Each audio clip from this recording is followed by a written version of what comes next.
La réserve de substitution, elle est vitale pour la survie de notre exploitation. Et si je n'avais pas cette réserve de substitution, je ne pourrais pas cultiver les plantes qui me servent à nourrir mon troupeau. Derrière, ça veut dire arrêt aussi de notre production fromagère.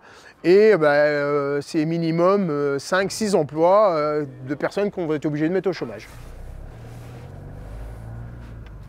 Déjà dans le mot réserve de substitution, il y a substitution.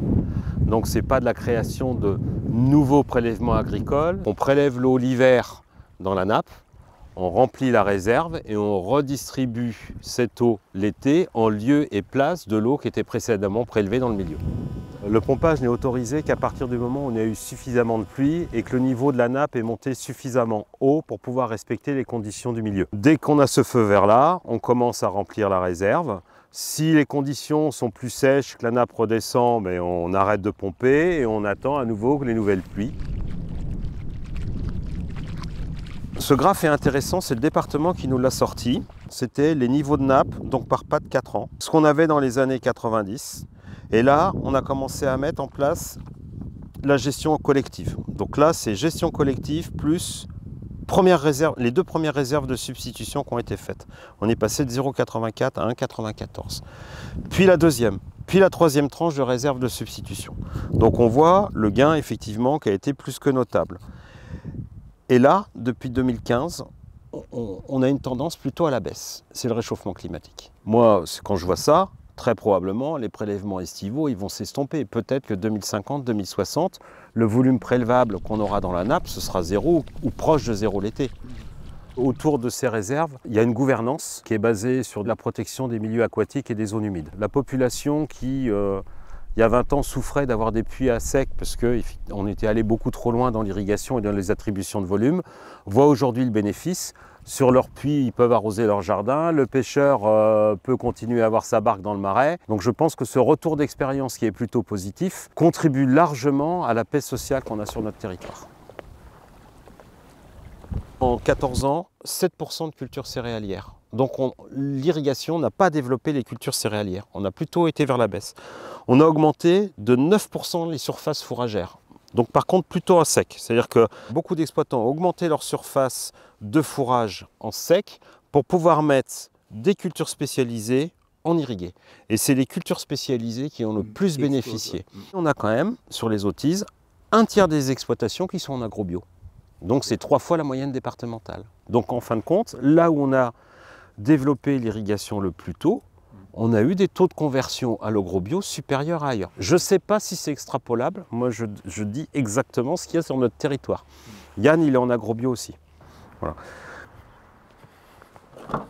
Nous sommes sur une exploitation en polyculture élevage. Nous sommes en production lait avec un atelier de transformation où on transforme environ 300 000 litres de lait sur 650 000 litres de lait produit. Tout ceci en agriculture biologique. Les cultures aussi à côté qui nous servent à nourrir nos troupeaux en agriculture biologique, ainsi que des légumes que nous faisons de plein champ en agriculture biologique aussi. Donc là on est sur les veaux, les futures reproductrices. Si je n'avais pas cette réserve de substitution, je ne pourrais pas cultiver les plantes qui me servent à nourrir mon troupeau. Derrière, ça veut dire arrêt aussi de notre production fromagère. C'est minimum 5-6 emplois de personnes qu'on va être obligés de mettre au chômage. Donc pour nous, la réserve de substitution, elle est vitale pour la survie de notre exploitation. Des gens se chargent de détruire l'image de notre métier et la réalité en faisant croire des choses totalement fausses. Quand on entend dire que les réserves de substitution servent à 5% des agriculteurs, alors que nous, ici, 90% des exploitations ont accès à l'eau, que ce soit sur réserve de substitution ou sur forage. Et surtout, c'est qu'on a une gestion collective. C'est-à-dire que tout le monde paye le même prix et tout le monde a les mêmes restrictions lorsque les nappes ne nous permettent plus de puiser à la hauteur de ce qu'on souhaite. Cette image raccourcie où on nous met nappe phréatique, réserve substitution et maïs, ce qui est totalement faux. La diversité des cultures à l'heure d'aujourd'hui de notre territoire parle pour nous. Nous avons quand même des légumes, nous avons aussi des cultures spécialisées, des cultures de production de semences. À l'échelle de ma commune, il faut savoir quand même que depuis qu'il y a les réserves de substitution, les 2 tiers de la surface cultivée est en agriculture biologique.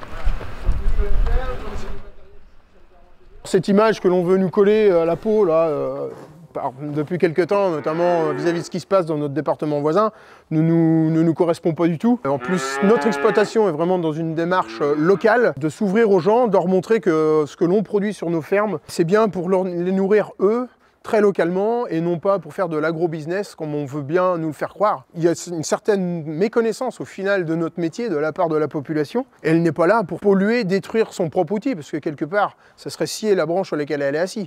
Si demain on détruit tout, dans quelques années, il n'y aura plus rien qui se passera, il n'y aura plus d'alimentation et le métier se perdra.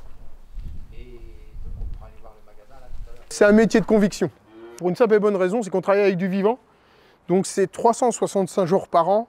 J'ai envie de dire 24 heures sur 24. On aime ce qu'on fait et on le fait jusqu'au bout. Alors effectivement, c'est un métier qui demande beaucoup d'heures, beaucoup de sacrifices, que ce soit surtout au niveau personnel.